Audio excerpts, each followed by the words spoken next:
The book of Exodus, chapter 10. The eighth plague, the locusts. Then the Lord said to Moses, Go to Pharaoh, for I have made him and his servants obstinate, in order that I may perform these signs of mine among you, and that you may recount to your son and grandson how I made a fool of the Egyptians, and what signs I did among them, so that you may know that I am the Lord. So Moses and Aaron went to Pharaoh and told him, Thus says the Lord, the God of the Hebrews, How long will you refuse to submit to me? Let my people go to serve me. For if you refuse to let my people go, tomorrow I will bring locusts into your territory. They will cover the surface of the earth, so that the earth itself will not be visible. They will eat up the remnant you save undamaged from the hail, as well as all the trees that are growing in the fields. They will fill your houses and the houses of your servants and of all the Egyptians, something your parents and your grandparents have not seen from the day they appeared on this soil until today. With that he turned and left Pharaoh, but Pharaoh's servants said to him, How long will he be a snare for us? Let the people go to serve the Lord their God. Do you not yet realize that Egypt is being destroyed? So Moses and Aaron were brought back to Pharaoh, who said to them, Go serve the Lord your God.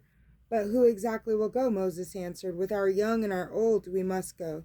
With our sons and daughters, with our flocks and herds we must go. It is a pilgrimage feast of the Lord for us. The Lord help you, Pharaoh replied. If I let your little ones go with you, clearly you have some evil in mind. By no means. Just you men go and serve the Lord. After all, that is what you have been asking for. With that, they were driven from Pharaoh's presence. The Lord then said to Moses, Stretch out your hand over the land of Egypt for the locusts, that they may come upon it and eat up all the land's vegetation. Whatever the hail has left, so Moses stretched out his staff over the land of Egypt, and the Lord drove an east wind over the land all that day and all that night. When it was morning, the east wind brought the locusts. The locusts came up over the whole land of Egypt and settled down over all its territory. Never before had there been such a fierce swarm of locusts, nor will there ever be again. They covered the surface of the whole land so that it became black.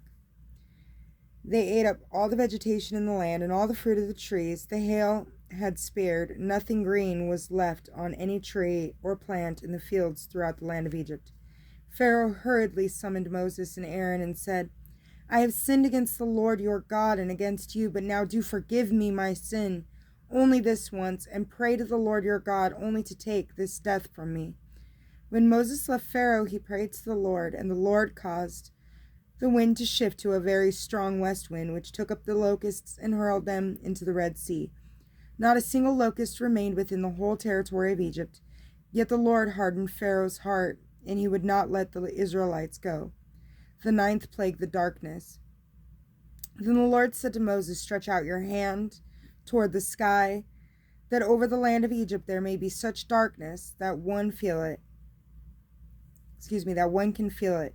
So Moses stretched out his hand toward the sky, and there was dense darkness throughout the land of Egypt for 3 days. People could not see one another, nor could they get up from where they were for 3 days, but all the Israelites had light where they lived. Pharaoh then summoned Moses and Aaron and said, Go, serve the Lord.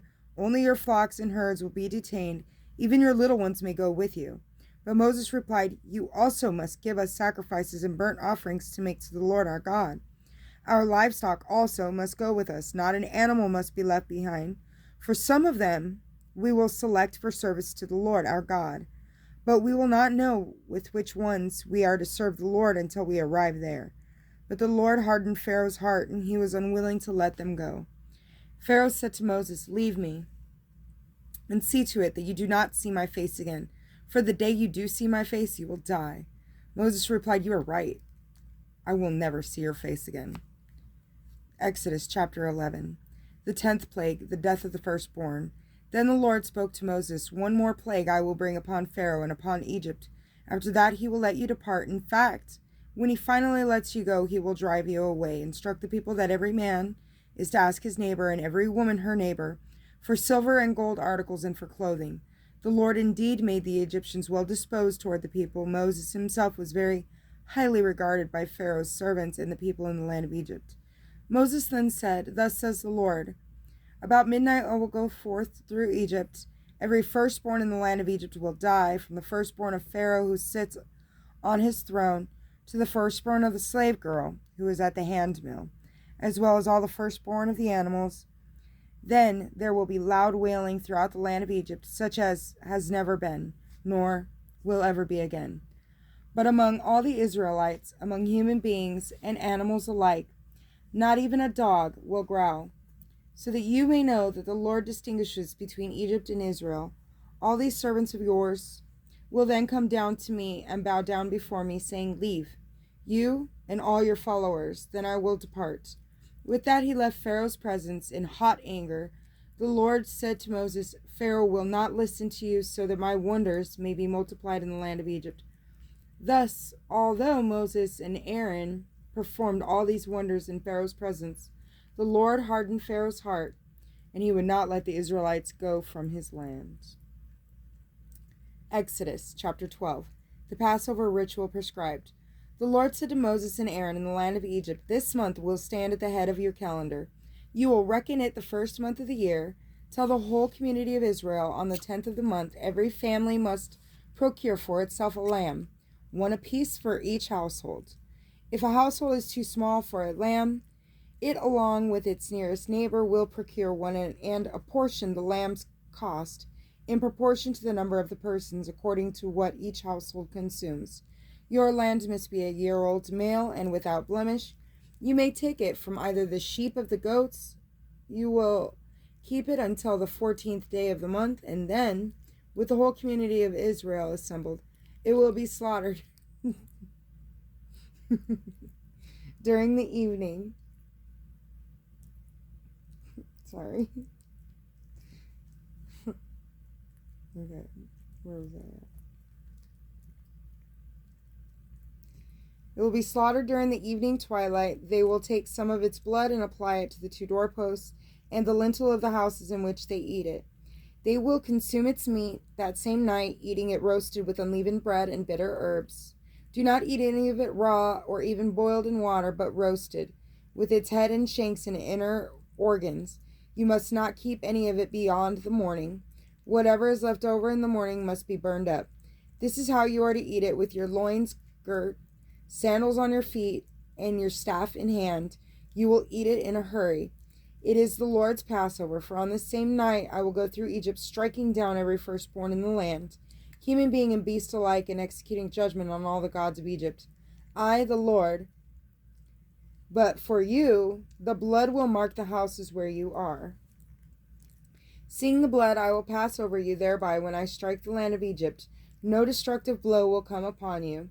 This day will be a day of remembrance for you, which your future generations will celebrate with pilgrimage to the Lord. You will celebrate it as a statute forever. For 7 days you must eat unleavened bread. From the very first day you will have your houses clear of all leaven. For whoever eats leavened bread from the first day of the 7th will be cut off from Israel.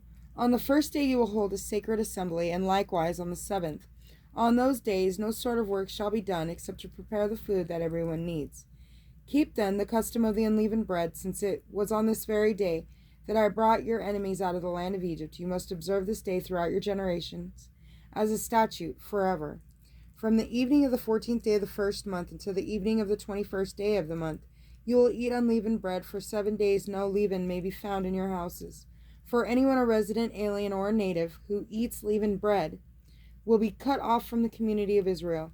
You shall eat nothing leavened wherever you dwell. You may eat only unleavened bread. Promulgation of the Passover. Moses summoned all the elders of Israel and said to them, "Go and procure lambs for your families and slaughter the Passover victims. Then take a bunch of hyssop and, dipping it in the blood that is in the basin, apply some of this blood to the lintel and the 2 doorposts, and none of you shall go outdoors until morning. For when the Lord goes by to strike down the Egyptians, seeing the blood on the doorpost, or on the lintel and the 2 doorposts, the Lord will pass over that door and not let the destroyer come into your houses to strike you down. You will keep this practice forever as a statute for yourselves and your descendants. Thus you have entered the land which the Lord will give you as he promised. You must observe this rite. When your children ask you, 'What does this rite of yours mean?' you will reply, 'It is a Passover sacrifice.'" Excuse me. What are you doing? "It is a Passover sacrifice for the Lord who passed over the houses of the Israelites in Egypt. When he struck down the Egyptians, he delivered our houses." Then the people knelt and bowed down, and the Israelites went and did exactly as the Lord had commanded Moses and Aaron. Death of the firstborn. And so at midnight the Lord struck down every firstborn in the land of Egypt, from the firstborn of Pharaoh sitting on his throne to the firstborn. You're so cute. In the land of Egypt, from the firstborn of Pharaoh sitting on his throne to the firstborn of the prisoner in the dungeon, as well as the firstborn of the animals. Pharaoh arose in the night, he and all his servants and all the Egyptians. And there was loud wailing throughout Egypt, for there was not a house without its dead. Permission to depart. During the night, Pharaoh summoned Moses and Aaron and said, "Leave my people at once. You and the Israelites go and serve the Lord as you said. Take your flocks too and your herds, as you said, and go and bless me too." The Egyptians, in a hurry to send them away from the land, urged the people on, for they said, "All of us will die." The people therefore took their dough before it was leavened in their kneading bowls, wrapped in their cloaks on their shoulders, and the Israelites did as Moses had commanded. They asked the Egyptians for articles of silver and gold, and for clothing. Indeed, the Lord had made the Egyptians so well disposed toward the people that they let them have whatever they asked for. And so they despoiled the Egyptians. Departure from Egypt. The Israelites set out from Ramses for Succoth, about 600,000 men on foot, not counting the children. A crowd of mixed ancestry also went up with them, with livestock in great abundance, both flocks and herds. The dough they had brought out of Egypt they baked into unleavened loaves. It was not leavened because they had been driven out of Egypt and could not wait. They did not even prepare food for the journey. The time that the Israelites had stayed in Egypt was 430 years. At the end of 430 years, on this very date, all the armies of the Lord left the land of Egypt. This was a night of vigil for the Lord, when he brought them out of the land of Egypt. So on this night, all Israelites must keep a vigil for the Lord throughout their generations. Law of the Passover. The Lord said to Moses and Aaron, "This is the Passover statute. No foreigner may eat of it. However, every slave bought for money you will circumcise, then he may eat of it. But no tenant or hired worker may eat of it. It must be eaten in one house. You may not take any of its meat outside the house. You shall not break any of its bones. The whole community of Israel must celebrate this feast. If any alien residing among you would celebrate the Passover for the Lord, all his males must be circumcised, and then he may join in its celebration just like the natives. But no one who is uncircumcised may eat of it. There will be one law for the native and for the alien residing among you." All the Israelites did exactly as the Lord had commanded Moses and Aaron. On that same day, the Lord brought the Israelites out of the land of Egypt, company by company. God bless you.